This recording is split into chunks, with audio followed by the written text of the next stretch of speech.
Ingrid Géret est co-titulaire de la chaire UNESCO Santé sexuelle et droits humains. Il y a un site internet, vous pouvez y aller, il y a même des petites formations, etc. Je vais passer très vite et ensuite je vais vous présenter un petit peu une approche plus clinique et dans les réponses, si vous voulez, de ce que c'est l'accompagnement sexuel. D'ailleurs, je me suis permis de rajouter quelques diapos à sa présentation, mais j'en ai enlevé quelques-unes. Voilà. En fait, les constats, c'était horrible à l'époque, on faisait n'importe quoi, on avait stérilisé à la masse les personnes en situation de handicap, on leur imposait la contraception, on faisait comme si ça n'existait pas, on punissait, on sanctionnait, etc. Enfin, je vous passe, je résume sa diapo, donc une non prise en compte, etc. Je l'ai dit tout à l'heure, il n'y a pas de droit à la sexualité, ce n'est pas un droit opposable, c'est un droit créance. Donc si quelqu'un vient vous voir en disant bah, « écoute, tu es mon psychologue, on est le 14 juin 2024, je n'ai pas eu d'orgasme satisfaisant depuis le 1er janvier de cette année, je veux et j'exige, je me suis planté, que puisque tu as fait l'atelier numéro 9, tu me procures un orgasme d'ici la fin de l'année civile. » Ben oui, mais je suis désolé, la loi Dallot, le droit opposable au logement, fait que si tu es dans la rue, on est tenu de te proposer un hébergement d'urgence. Donc notez bien que ce n'est pas un droit opposable, ce n'est pas un droit créance, c'est un droit liberté. Comme l'IVG qui a été inscrit dans la Constitution. Non pas comme un droit créance, mais on garantit la liberté d'accéder à l'IVG. Je ne vais pas développer. Ingrid est beaucoup plus ric-rac sur le timing que moi. Voilà. Ça fait flipper, en fait, d'être en multipersonnalité. Heureusement qu'il n'y a pas de psychologue dans la salle. Donc ça, retenez-le. Par contre, respect absolu de l'intimité, de la vie privée, etc. Donc c'est dit ici, il y a tout le temps un pilement de textes de loi du code pénal, du code de l'action des familles, du code civil, etc., qui rappelle ce droit fondamental d'avoir une vie intime, affective et sexuelle.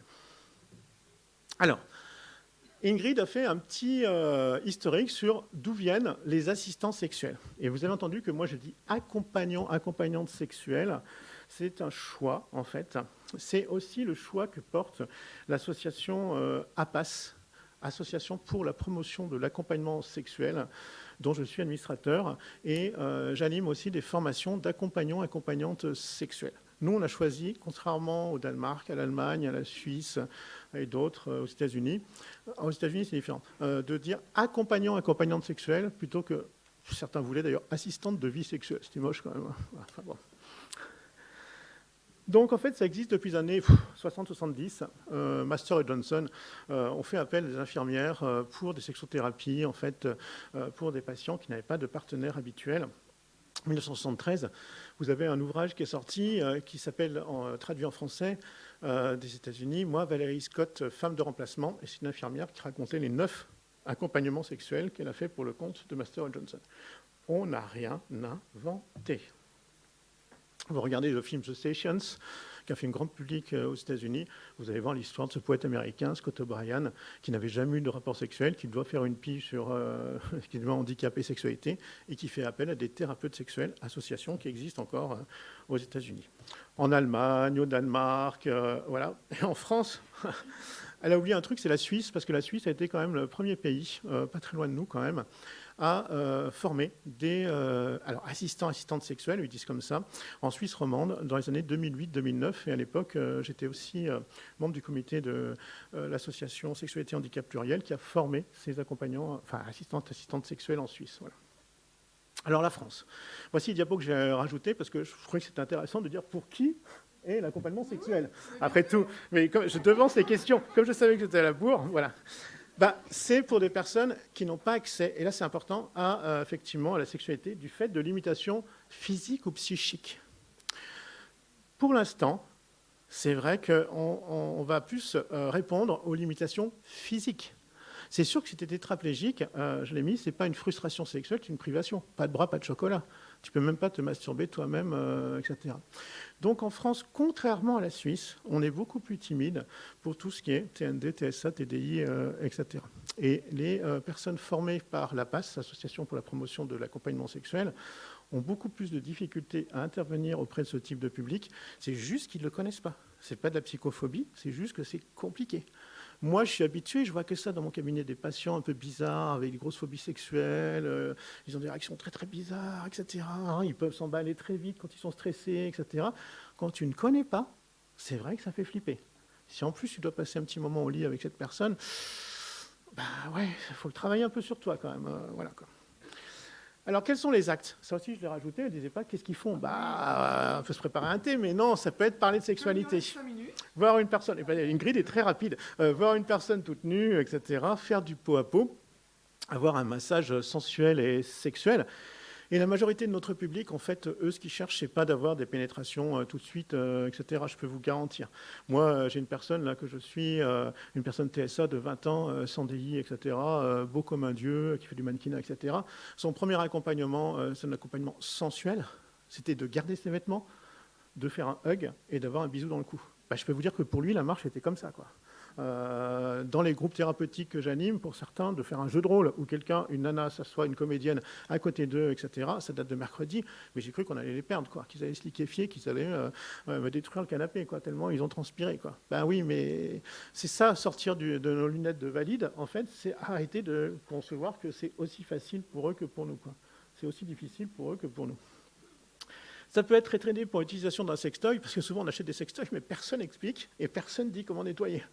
Donc tu viens d'acheter le Womanizer 2, c'est génial, hein, c'est un très bel bijou de technologie, sauf que ça prend la poussière dans le placard parce que tu t'en sers pas. Bah, c'est dommage.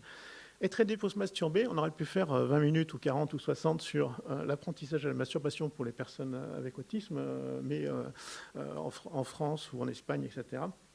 C'est sûr que si tu te blesses en te frottant par terre ou contre un arbre, à un moment, ben oui, non, mais il va falloir t'aider, de la même manière qu'on t'a appris à te servir d'une bouteille d'eau versée dans un verre et à boire. Aider un couple à se retrouver dans un lit, ah bah oui, deux personnes IMC, tu as une sclérose en plaques, etc., qui galope, etc., peut-être tu auras besoin de quelqu'un qui t'aide dans ton lit pour avoir des rapports sexuels avec ton ou tes partenaires. Bon, c'est compliqué parce qu'il faut en embaucher pas mal. Et puis, c'est avoir des pratiques sexuelles avec une accompagnante ou un accompagnant sexuel. Et ça, et j'insiste dessus, c'est du ressort de la prostitution. Et seulement ceci,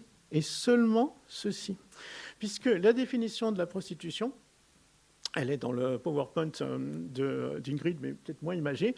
Il faut qu'on ait ces 3 dimensions obligatoirement. Satisfaction sexuelle, c'est pas pour regarder un épisode de La Petite Maison dans la Prairie, etc., quoi. Sauf si tu es excité par Charles Ingalls, voilà, mais bon, c'est rare, hein, voilà. Quoique. Contact physique, il faut qu'il y ait satisfaction sexuelle, contact physique et rémunération. S'il manque un seul de ces éléments, ce n'est pas de la prostitution. Ça veut dire que tout le travail du sexe sur Internet, via vidéo, cam, etc., ce n'est pas de la prostitution, puisqu'il n'y a pas de contact physique. Okay. Si vous voulez vous lancer, vous avez un code NAF, le numéro 960912, et qui est la catégorie autres services, personnel, service des hôtesses, service des prostituées. Donc on va vous demander simplement, comme les psychologues en libéral, de déclarer vos BNC au fisc, tout simplement. Donc la prostitution, en fait, elle n'est pas interdite par la loi. La prostitution, je vais le faire en live comme ça, la prostitution, en fait, elle est autorisée en France puisqu'elle n'est pas interdite. Ça a même été rappelé en 2015, puisque en 2015, la PAS a lancé la première formation d'accompagnantes sexuelles en France dans un hôtel à Erstein, c'est au sud de Strasbourg. Et en fait, c'est expliqué dans le truc, l'hôtelière a flippé, en fait, on avait signé un contrat, elle a dit « je veux pas, c'est l'accompagnement sexuel, etc. » Donc elle a dénoncé le contrat. Il y a un jugement référé qui a stipulé que non, vu que la prostitution n'est pas interdite en France, en aucun lieu, c'était un abus de droit, en fait, hein, on en pouvait briser ce contrat. Le Comité consultatif national d'éthique s'est prononcé à plusieurs reprises. Vous lirez les articles, l'avis 118 de 2012, l'autre avis, je ne sais plus le numéro, de 2021. Bon, en gros, ils disent « Oh, c'est ballot, les pauvres handicapés. » Ah ouais, c'est triste hein, quand même. Hein.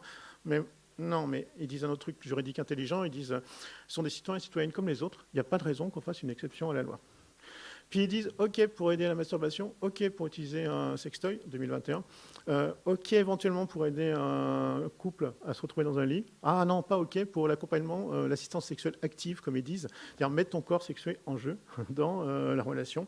Et ils disent, bon, alors ils avaient fumé la moquette, je pense, non au robot sexuel, parce que c'est une atteinte à la dignité humaine. Donc je pense qu'ils n'ont pas trop regardé, parce que si tu étais train, tu es bien content d'avoir un petit robot, tu te rends bien compte qu'effectivement, c'est pas tout à fait pareil que Charles Ingalls, mais quand même, c'est plutôt pas mal. Alors, juste le truc qui n'a pas marché, et Ingrid voulait en parler, mais pour dire que ça n'a pas marché, le Conseil consultatif national des personnes handicapées avait proposé une expérimentation sur 2 ans avec deux régions pour faire des centres qui flécherait sur l'accompagnement sexuel. Pour l'instant, c'est resté lettre morte, hein, on va dire, comme par hasard. Voilà. Sur ce, je vais m'arrêter là. Voilà. Et je répondrai aux questions tout à l'heure. Mes excuses pour le retard. Parfait, est-ce que ça marche? Merveilleux. Merci beaucoup pour cette intervention de qualité.